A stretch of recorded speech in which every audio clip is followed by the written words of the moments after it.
¿Qué tal? Buenas noches. Prácticamente estas son las últimas clases que vamos a estar desarrollando en la cátedra de oclusión y ATM 1.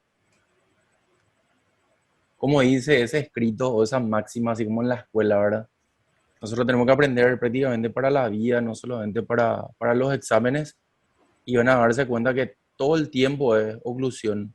Al menos los que quieren hacer ontología pura van a darse cuenta que no tiene día.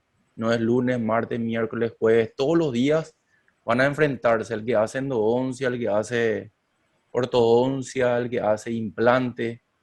En todos hay una vertiente de oclusión.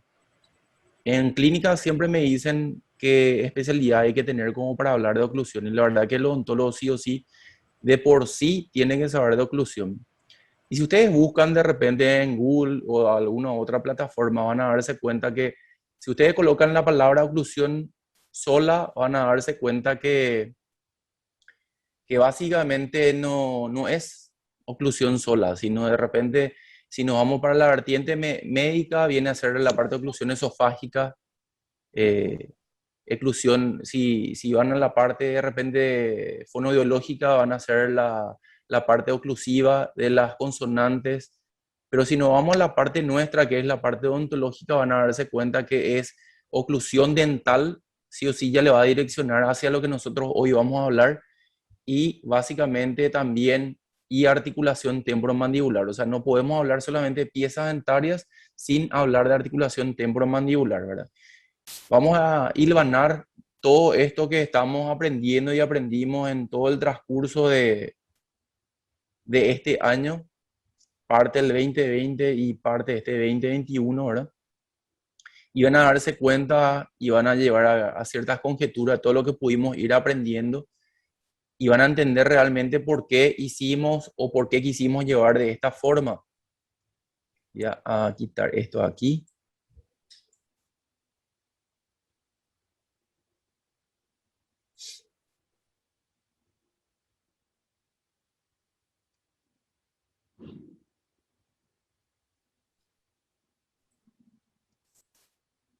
Bueno, este es el libro que nosotros vamos a utilizar, el libro de Bartam, que es Oclusión y Rehabilitación, el que hace rehabilitación, el que hace ortodoncia, el que hace endodoncia en caso de urgencias, sí o sí tiene que conocer de oclusión, no nos escapamos de ella, van a darse cuenta que en el día a día van a tener que ir observando desde el mismo diagnóstico si están o no las piezas dentarias y qué función realizan las mismas y qué implicancia tienen en esa articulación temporomandibular. Por eso podríamos hablar prácticamente, hoy estaba charlando con mi nena y me dijo, ¿cuántas horas llegaste a hablar sobre este tema, verdad? Así, mano a mano. Y en realidad es largo y tendido, dependiendo para qué auditorio va. Pudimos hablar inclusive hasta 8 horas en algún momento, pudimos hablar de oclusión y ATM, ¿verdad? Pero hoy, dentro de esa diacronología, lo que es oclusión, desde la misma concepción o la misma formación de ese germen dentario, hoy nos vamos a limitar sola y exclusivamente a hablar de esas piezas dentarias permanentes, de cómo están ubicadas, cómo están implantadas, cómo están eh, prácticamente desarrollándose y relacionándose con su par homólogo, ya sea superior o inferior, y esa interdigitación que produce a lo largo de la vida del paciente. También les dije que es muy fácil, me acuerdo de aquella primera clase, diagnosticar qué tipo de paciente nosotros teníamos en el consultorio, a medida que el paciente habla, sin que de repente revisemos directamente la boca, ¿verdad? Le decía que muchas veces cuando hablamos en determinante de morfología oclusal de las piezas posteriores, era fácil entender si tenía o no tenía pieza dentaria posterior el paciente. ¿Por qué? Porque esas piezas dentarias se encontraban de esa forma. Estaba muy vestibularizada y prácticamente dentro de ese análisis oclusal nosotros decíamos que no tenía acople, tenía una dilución diferente a esa somática que estábamos preferentemente queriendo ver en nuestros pacientes ya adultos, y van a darse cuenta que es muy probable al abrir la boca no van a estar contando de piezas dentarias posteriores ese tipo de pacientes, ¿verdad? Hoy vamos a hablar de lo que es la filosofía, criterio y pensamiento de la oclusión. Esta es la montaña Aconcagua en Mendoza, tiene más de 7000 metros de altura y básicamente es muy difícil escalarla. El récord Guinness, creo que esto fue 62 días vivir allá en lo alto. Y básicamente esta misma estructura me lleva a entender la depresión, la forma, tamaño, la altura de las cúspides, la altura de ese reborde marginal y entender bien que las piezas dentarias tienen que tener una morfología. Y esa morfología tenemos que ir adecuando no solamente de las piezas dentarias, sino a su vez también de la articulación temporomandibular.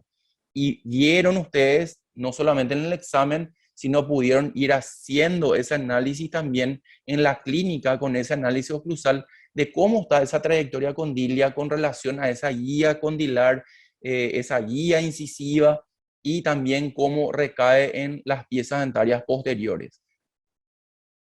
Así van a entender que dentro de esa gama de escuelas natológicas hay cuatro específicamente. Está la escuela de oclusión balanceada bilateral, que se van a acordar de mí, muy probable lo van a estar desarrollando en los últimos años de la especialidad de ontología.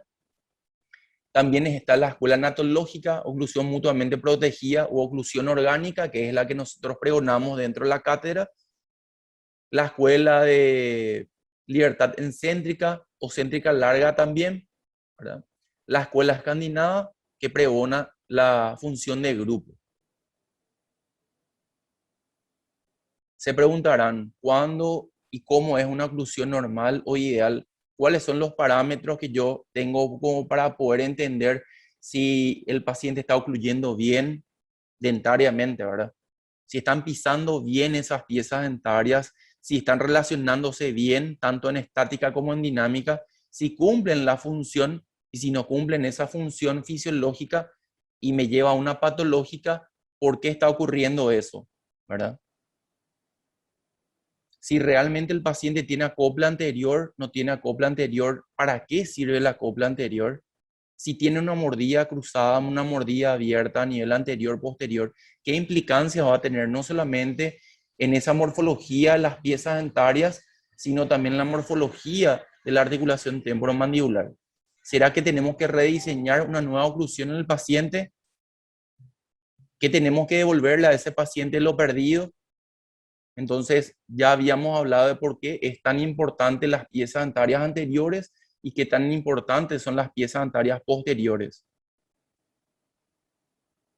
Y ahí entendemos que de repente hay ciertos elementos como las piezas dentarias. Las piezas yo les digo a ustedes que son como los elementos que tenemos en un tablero de ajedrez. Movemos las piezas dentarias como nosotros estamos queriendo. Eso hacemos en ortodoncia. Pero cuando las piezas están estáticas, en cierta forma, y queramos de repente reproducir, como estamos reproduciendo a través de los articuladores, nos llevan a esto, que las piezas como el canino llevan a una protección de las piezas dentarias, no solamente anteriores, sino también a las piezas dentarias posteriores y también a su vez a la articulación temporomandibular. Por eso es muy, pero muy importante cómo están las piezas dentarias, específicamente el canino superior e inferior y cómo se interdigitan esas piezas para producir lo que nosotros estamos queriendo como protección canina. ¿Cuáles son las condiciones óptimas? Así como le estaban diciendo básicamente, ¿verdad? Van a darse cuenta que muchas de las veces van a tener que reconstruir grandes piezas dentarias, otras no tanto. Si es importante solamente rehabilitar una pieza dentaria o rehabilitar toda la boca prácticamente, que está muy preferentemente a veces en las piezas dentarias posteriores, porque el paciente sabe y entiende que las piezas dentarias anteriores son las que nos sirve más de estética, ¿verdad? No entiende mucho la parte funcional. Por eso muchas de las escuelas, como estamos viendo, preconizan que sean primero rehabilitadas las piezas posteriores y luego las anteriores, ¿sí? Por eso le puse como una amalgama en ese gráfico que están viendo ahí, que realmente existen una infinita posibilidad de especialidades y opciones para el paciente para que no caigamos en una simple extracción, por así decirlo, y permitirle al paciente que mantenga esa pieza dentaria porque a lo largo de su vida va a tener una repercusión nociva preferentemente. Así es que muchas de las veces algunas escuelas nos llevan a entender qué tipo de técnicas son las habituales, cuáles son las mecánicas fisiológicas importantes, restauro una pieza dentaria posterior o una anterior, cuáles son las alteraciones que me llevó a tener una pieza dentaria conoide en la cual yo quiera o permita de repente restaurar y hacerle esa pieza dentaria como deba ser, porque me tiene que reproducir movimientos excéntricos y a su vez tiene que darme esa oclusión mutuamente protegida que yo estoy buscando como profesional. Así es que muchas de las veces ustedes van a estar leyendo y de esa teoría van a tener que pasar a la práctica, ¿sí? Entonces, por eso muchas de las veces pedimos que los modelos estén en buenas condiciones para que cuando montemos en el articulador semiajustable nos pueda reproducir de la mejor manera y poder quitar un buen diagnóstico y un excelente plan de tratamiento dependiendo de cómo están montados esas piezas dentarias, cómo están montados esos modelos superiores e inferiores. Así es que McCollum en 1939 sostiene que la anatología es la ciencia que trata la biología del mecanismo masticatorio. Hoy en día se habla de, en vez de masticatorio, más una semántica, como le dije la otra vez, es el sistema de masticación, ¿verdad? No solamente las piezas dentarias sirven para masticar, sino también para otras funciones que hablamos en algún momento del función del sistema náutico, ¿verdad? Stallard, a su vez, en 1970, habla que la anatología es la suma total de conocimientos requeridos para tratar exitosamente el complejo del sistema de masticación. Ahí ya habla en la masticación e incluye todas las ramificaciones en la ontología. O sea, no podemos separar ninguna especialidad una de otra porque todas son importantes. McCollum también en 1921 sostiene que el método para localizar es a partir del eje de bisagra terminal mandibular. Esos dos puntos contactos, que son la relación céntrica que unido dos puntos me dan una recta y hacen como un eje de bisagra, que a partir de ahí yo pueda empezar a entender cuáles son los movimientos mandibulares de salud del paciente. Y ahí se crea básicamente la escuela natológica, que es la que nosotros vamos a ir estudiando. Por eso es importante entender la parte de los movimientos fisiológicos naturales, cuáles son los movimientos fisiológicos saludables, por así decirlo, y cuáles son los patológicos. Todas las piezas dentarias, ya sea por enfermedades bacterianas, por enfermedades oclusales, van a tener repercusión y de alguna u otra forma van a verse afectadas las caracterizaciones o la forma de sus piezas, ya sea las anteriores o las posteriores. Por eso van a darse cuenta que en esa pieza dentaria de niños generalmente generan un ritmo de fisiología en la cual se van gastando, incluso las piezas como el canino, los colmillitos. Entonces van a darse cuenta que también eso se va a dar a entender en las piezas dentarias permanentes. Por eso hablamos de una función y una parafunción. Nosotros este año no vamos a hablar de lo que es parafunción en sí, pero sí esa noxa, esa parte perjudicial, crea un perjuicio, una lesión en el sistema neuromuscular que, como vamos a estar viendo, hay escuelas que tienen o le dan muchísima importancia de cómo es la oclusión óptima funcional y qué repercusión tiene en el sistema neuromuscular. Acá está la escuela de oclusión bilateral balanceada. Este es el paisaje de Aruba. Y van a darse cuenta, cuando estudien de repente prótesis total, que este señor, George Washington, básicamente cloruro de mercurio o amonio, creo que se llamaba, uno de los medicamentos que él utilizaba porque tenía algún tipo de enfermedad y tenía caída de pelos y también básicamente a sus 21 años ya estaba con una sola pieza dentaria por la medicación que consumía y hacía que las piezas dentarias se movieran y terminaran de esa forma. Tal es así que de repente hicieron a través del caucho, de una goma especial, colocar piezas dentarias para simular que el presidente salga básicamente con piezas dentarias, como están viendo ahí. Algunas son de humanos, otras son del paciente mismo y otras son prácticamente de hipopótamos, ¿verdad? De otros animales. Entonces fueron tallados y construidos a su vez, que dice la historia que básicamente el paciente, el señor George Washington, salía siempre con una cara muy adolorida porque básicamente las piezas dentarias se veían desdibujadas. Entonces, básicamente no tenían conformaciones anatómicas en las piezas dentarias posteriores y anteriores y básicamente se veían como si fueran taladas. Todos estaban básicamente en un mismo plano. En 1925, el protecista Victor Sears sostenía que ofrecía todas las posiciones, fases funcionales en los tres puntos de contacto. Básicamente, cuando abría y cerraba la boca al paciente, tenían los puntos de contacto en la zona anterior y también en la zona posterior, ¿sí?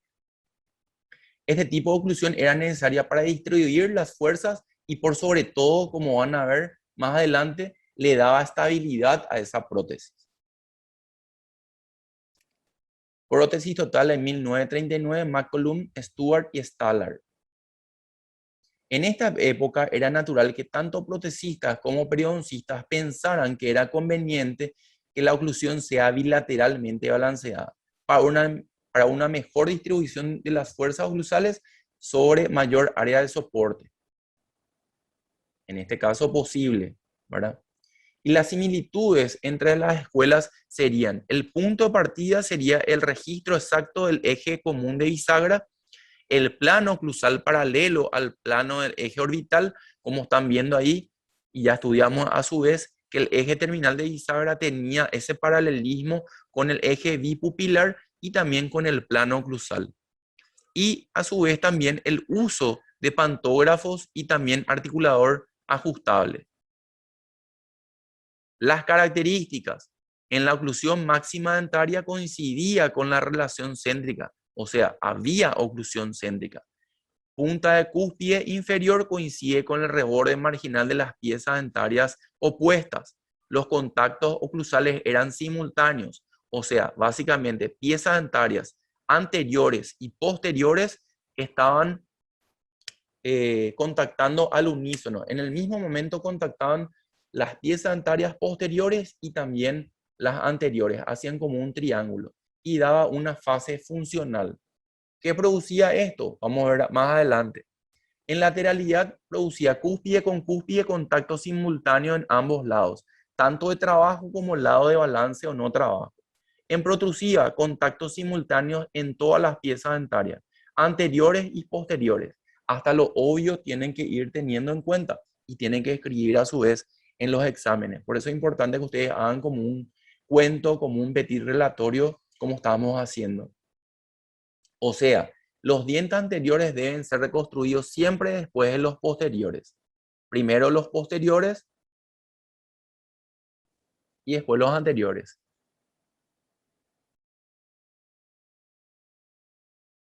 De acuerdo a los principios de la oclusión balanceada, lo más importante es la restauración adecuada de los dientes posteriores. Por eso van a darse cuenta que primero se hace los dientes posteriores y a su vez luego preconiza restaurar las piezas dentarias anteriores. ¿Qué se encontraron con este tipo de escuelas? Faceta de desgastes y también a su vez daban empaquetamiento alimentario. También daban migraciones de las piezas dentarias y con el tiempo dejaba de coincidir la oclusión céntrica con la relación céntrica. Y por sobre todo, si había disfunción o alteración en las piezas dentarias, también había desórdenes en el sistema neuromuscular y también en la articulación temporomandibular. O sea, causando dolores intensos, así como le había mostrado la imagen de George Washington. Los periodoncistas observaron que una oclusión balanceada total, en vez de ayudar al periodonto de los dientes, los injuriaba, era una noxa, porque hacía trabajar casi sin descanso a toda la totalidad de las piezas dentarias. O sea, conclusión, la oclusión balanceada se transforma en fuera de balance y equilibrio. O sea, totalmente para afuera todo lo que ellos querían preconizar en esa época. Evolución de los conceptos de oclusión. Schuller en 1953, sí, habla de la guía incisal, de los movimientos de Bennett y el factor determinante. Primero era la reconstrucción de los dientes anteriores y luego los posteriores. O sea, a la inversa de lo que pregonaba básicamente la escuela balanceada, bilateral balanceada. Schuller también había dicho que era importante eliminar los contactos en el lado de balanza, específicamente los traumas oclusales. Y había prácticamente en 1953, Iter Thomas hizo la concepción de cúspide fosa para evitar el empaquetamiento y las migraciones como estábamos viendo en la anterior escuela, ¿verdad? De Amico, que habrán visto en mis otras láminas, en 1958 habló lo que era la protección canina, la importancia que eran estas protecciones caninas para prácticamente redistribuir las fuerzas, específicamente las laterales que eran muy lesivas. ¿Cómo deben ser las relaciones oclusales rehabilitadas? Bueno, aquí nos vamos a la escuela anatológica, también se llama oclusión funcional orgánica o también como conocemos oclusión mutuamente protegida. Los fundadores de esta escuela son McCollum en 1921, que ya había hablado de eje de bisagra terminal mandibular, Stewart y también Stallard en 1960, en la cual instituyeron un nuevo concepto, que es lo que vamos a estar hablando ahora. ¿Cuáles son las características? Coincide la oclusión céntrica con la relación céntrica. La relación de las cúspides son lo que habían preconizado anteriormente Peter K. Thomas, la desoclusión a nivel de los posteriores a través de las piezas dentarias anteriores, el tripoidismo, como habíamos hablado en la anterior clase, en determinantes de morfología oclusal posterior, en la cual los contactos se daban en forma puntiforme, que es como están viendo en esta forma. No solamente en las piezas dentarias posteriores, sino también en los caninos. Altura, cuspide y profundidad de las fosas tienen una relevancia no solamente en las piezas dentarias, sino también en esa trayectoria condilia y cómo se está predisponiendo ese ángulo de la eminencia articular temporal. O sea, la relación cúspide-fosa es la que nosotros estábamos viendo. ¿Se acuerdan el contacto ABC? También los VIPs, que habíamos hablado con la doctora Palula, me parecía muy oportuno esto. En relación céntrica, las cúspides fundamentales, que son la vestibular inferior y la palatina superior, alojadas en las fosas y no en el fondo. Tripoidismo. Los contactos se van dando en forma de puntos. Como estábamos viendo, esos puntos eran porque le daban estabilidad a las cúspides, no producía lesión al sistema neuromuscular y daba una posición ortopédica también a la articulación temporomandibular, específicamente al cóndilo de la mandíbula. Esto es un poquito más para graficar, en la cual la función canina lo que tiene es distribuir las fuerzas laterales, desocluir y desprogramar el sistema neuromuscular. La protección canina impide lesiones periodontales, fracaso de restauraciones de las piezas dentarias anteriores y también de las posteriores. Y es importante porque desocluye no solamente el lado de trabajo, sino también el lado de no trabajo, el lado de balance. Como estamos viendo, lado derecho o lado izquierdo. Esa función canina tiene un cometido muy especial.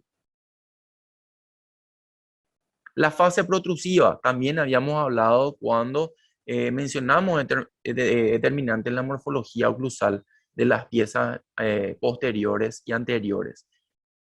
Teníamos unas variantes, podrían ser los 4 incisivos solamente con el incisivo central inferior, podría ser solamente los incisivos centrales con los superiores e inferiores, y también muchas las veces en un porcentaje menor podrían desocluir a través de los caninos. Esas son una de las variantes que se dan en este tipo de circunstancias, como vimos muchas las veces en la clínica.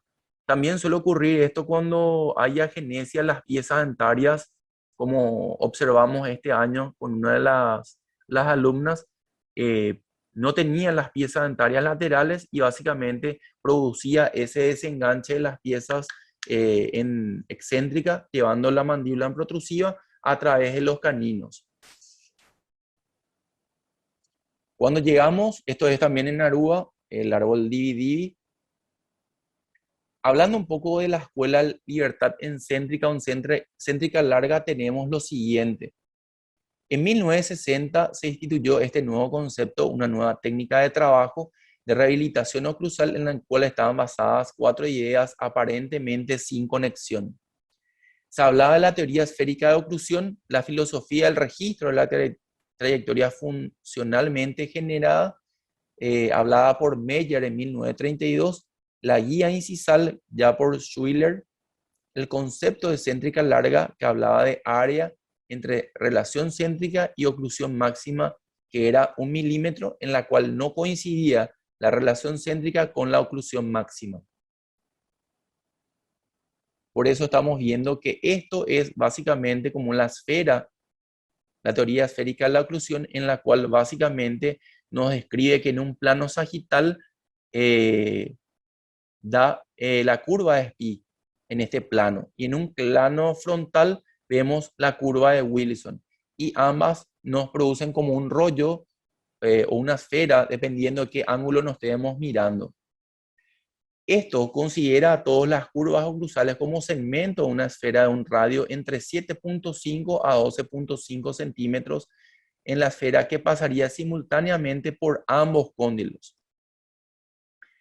Instrumentos capaces de diseñar el molde inferior en ese segmento de la esfera, pudiéndose retocar dientes antes de tocar la oclusión del paciente. Básicamente nos quiere decir que anteriormente en esta escuela se pregonizaba rehabilitar primero las piezas dentarias que se encontraban en la mandíbula, y a raíz de esa rehabilitación de las piezas dentarias en la mandíbula se tocaban las piezas dentarias que estaban ubicadas en el maxilar. Como vemos en este gráfico, ese era el tema de las esferas, ¿verdad? La teoría esférica de Monson. La escuela Libertad Encéntrica o Céntrica Larga se realiza la restauración de la arcada mandibular. Reconstruida la arcada inferior, el modelado oclusal superior se hace con la guía de cúspides inferiores en todas las fases funcionales con el paciente. Registro y trayectoria funcionalmente generada. ¿Cuáles son las características? Relaciones encéntricas, o sea, obtener contactos entre tantos dientes como sea posible. Céntrica larga, como vamos a ver, tendría que ser 1 milímetro. En lateralidad, relaciones en el lado funcional de trabajo, en la cual nos da armonía de contacto entre planos inclinados activos de todos los dientes. Nos da función de grupo. Lado de balanza, no hay contacto. Protrusiva, solo anteriores. Desoclusión de las piezas dentarias posteriores. Y la relación cúspide-fosa es en el vértice al fondo de la fosa, como estamos viendo acá. Relaciones encéntricas, en la cual dice que la céntrica no es solo un punto, como vemos acá, sino más bien es un área que va desde la oclusión habitual a la oclusión en relación céntrica. Y se tiene en cuenta el deslizamiento que se da, que va a ser de 0,5 a 1 milímetros, y hoy tenemos en cuenta eso como 0,2 milímetros como referencia, ¿sí? Ese deslizamiento o esa área que se produce en esto, de entre la oclusión habitual a relación céntrica, esto es lo que preconiza que es la relación céntrica. Esto con relación a las piezas dentarias. posteriores, aquí, y esto en las piezas dentarias en la zona anterior. En lateralidad se da función de grupo.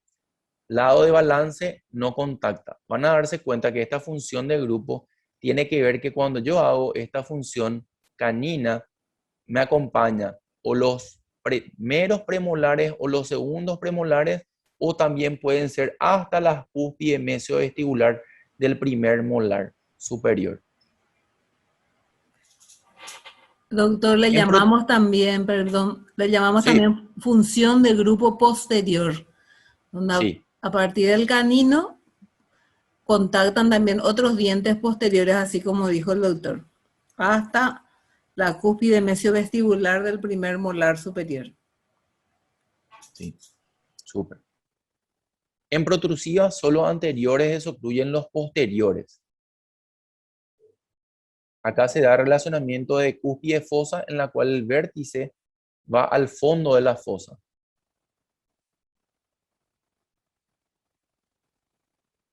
Bueno, vamos a hablar de la escuela escandinava, en la cual preconiza mucho la función de grupo.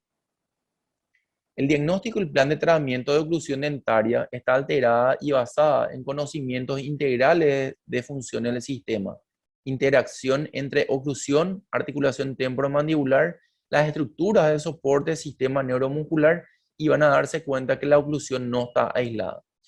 El lema básicamente de esta escuela escandinava es que es mucho más importante lo que el individuo hace con su oclusión que la oclusión misma.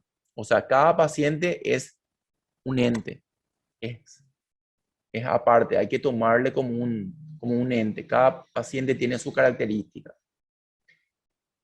Lo primero que van a darse cuenta es la normalidad biológica y funcional de los demás integrantes fisiológicos que componen el sistema estomatognático. Llámese pieza dentaria, estructuras, articulación temporomandibular y el sistema neuromuscular. También la reconstrucción oclusal que asegure a largo plazo la conservación normal del funcionamiento oclusal integral.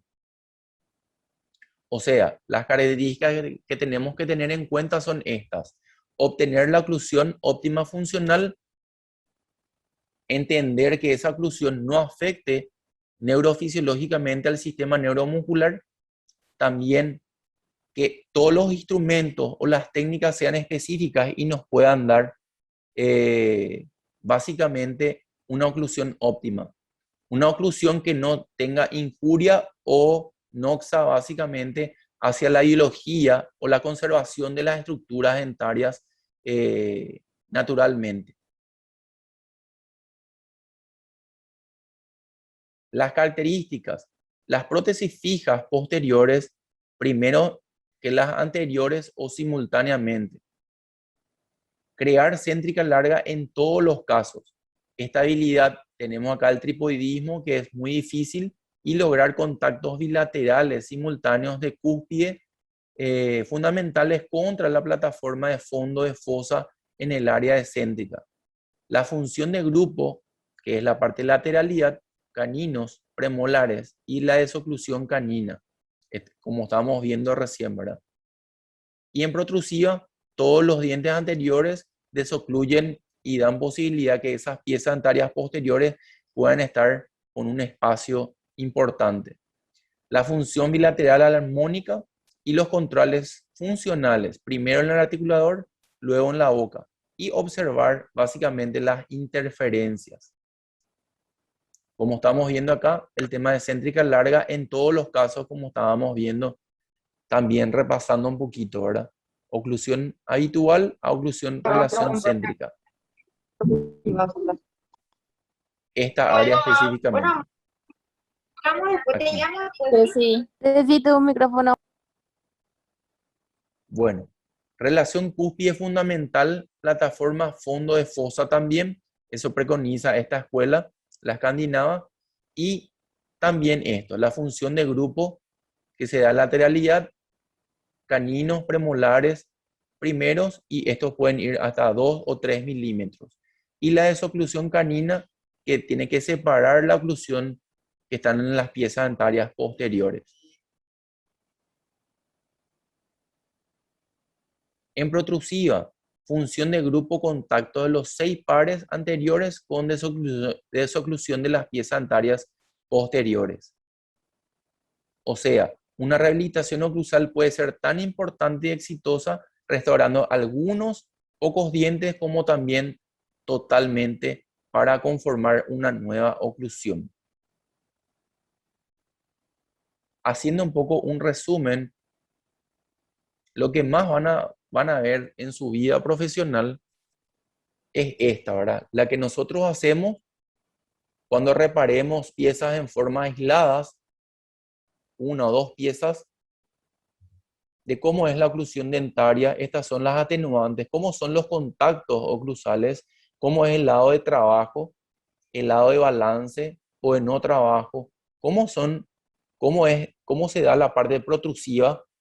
Por eso pueden hacer un screen de pantalla para poder tener esto. De hecho, se va a quedar grabado esto, así que es muy importante que tengan en cuenta como para poder diferenciar de las 4 escuelas. De hecho, hay más, pero estas 4 escuelas son las que son más mencionadas y van a darse cuenta que en la oclusión mutuamente protegida, en la oclusión dentaria, coincide la oclusión habitual, la oclusión de máxima intercupidación con la relación céntrica. Por eso tenemos oclusión encéntrica. Con relación a los contactos oclusales, es la cúspide fosa que no va dentro del fondo de ese surco. Hablamos mucho de esa palabra, por eso hasta el cansancio, hasta el examen final vamos a estar hablando qué es el tripodismo. O sea que no pueden pasar la cátedra sin saber qué es el tripodismo y por qué es tan importante. En el lado de trabajo, cuando nosotros llevamos la mandíbula, tiene que haber una protección canina. Esos caninos tienen que estar prominentes, con una buena altura, una buena proporción, para que prácticamente puedan dispersar esas fuerzas laterales lesivas. Lado lateral de balanza, que es que no contactan, obviamente cuando yo llevo la mandíbula en un lado, canino, función canina, protección canina al lado izquierdo, sí o sí me tiene que no reproducir contactos dentarios en la zona de no balanza. En la protrusiva solamente contactan las piezas dentarias anteriores y desocluyen las partes posteriores. Y en la reconstrucción primero son las anteriores y luego son las posteriores, que creo que hoy también en rehabilitación esto se utiliza bastante. Siempre preconizamos reparar las piezas dentarias anteriores y luego las posteriores. ¿Por qué eso? Por algo sencillo. Porque ustedes saben que las primeras piezas dentarias que erupcionan en ese bebé son básicamente las inferiores y luego a su vez son las superiores y luego las últimas que aparecen en boca son las posteriores. Y cuando ocurre ese recambio, como van a darse cuenta, por eso es para hablar rato y tendido esto, van a darse cuenta que por eso aparecen primero, después en la dentición mixta, aparecen las piezas dentarias posteriores y luego vienen las piezas dentarias anteriores. Todo tiene un porqué y yo me quedo básicamente con esta columna básicamente en el medio porque tiene mucha lógica, ¿verdad? Pero en casos en la cual nosotros tengamos que restaurar muchas piezas dentarias, van a darse cuenta que ese paciente, en la gran mayoría, tuvo un sinónimo de uso o abuso muchas las veces, ¿verdad? Por la dieta, por patologías que nosotros mencionamos anteriormente, como el tema de bruxismo, ¿verdad? O patología que ustedes ya saben, como el tema de lesiones cariosas, van a darse cuenta que sí o sí tiene una implicancia en la conformación de esa cara oclusal y también van a darse cuenta que a veces tenemos que rehabilitar toda una boca, entonces tenemos que colocar prótesis. Entonces, piezas que muchos se usan o básicamente tienen un desgaste importante, también van a tener un desgaste importante en la articulación temporomandibular. Entonces van a darse cuenta que ese paciente, en el amarillito que le mencioné ahí, van a utilizar mucho en pacientes que tengan que hacer prótesis completa o prótesis parciales removibles y van a acordarse de todo lo que estamos hablando ahora en esta clase, en este espacio, ¿verdad? Bueno, aquí terminamos, ¿sí?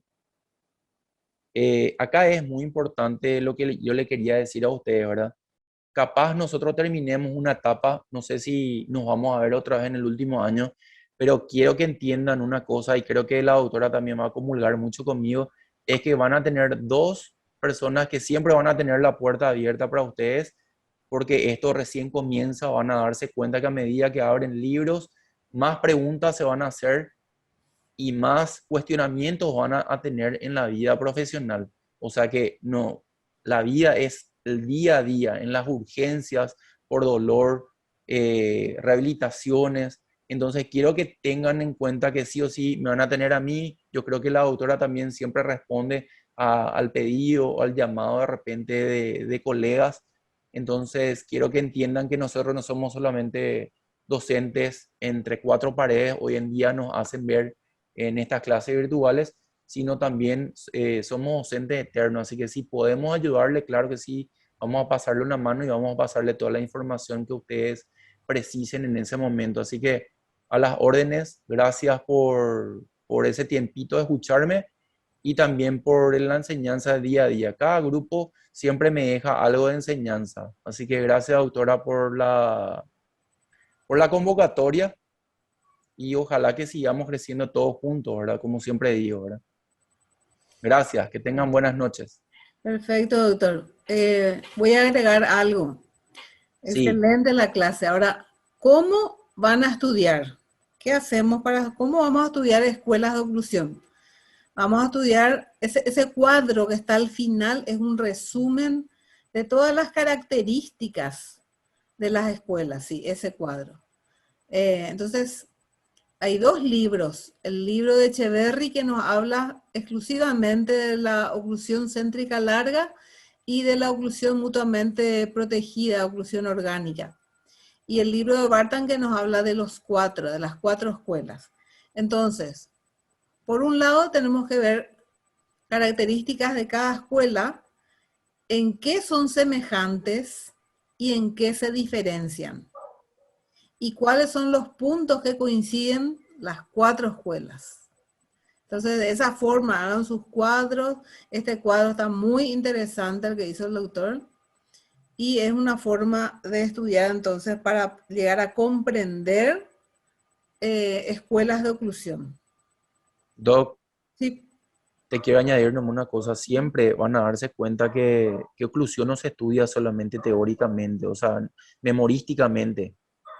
Si uno estudia memorísticamente no va a entender nunca, o sea que sí o sí tienen que irse con los dibujos y tienen que ir colectando dibujos de Alonso, dibujos de Bartan, dibujos de repente de Echeverry, que sí. son preguntas que frecuentemente nosotros hacemos en el laboratorio y también en los exámenes, o sea que nosotros no nos despegamos de eso, por eso siempre mencionamos y siempre yo menciono de dónde se extrajeron esto, como para que no haya ninguna duda, ¿verdad? Así es, doctor. Bueno, entonces aquí concluimos esta clase excelente del doctor Jorge Pino. Y mañana nos encontramos, vamos a tener clases este jueves, el sábado también. Como había mencionado, son 5 clases prácticas más ya que nos quedan. Mañana voy a mostrar los exámenes y alguna pregunta que tengan.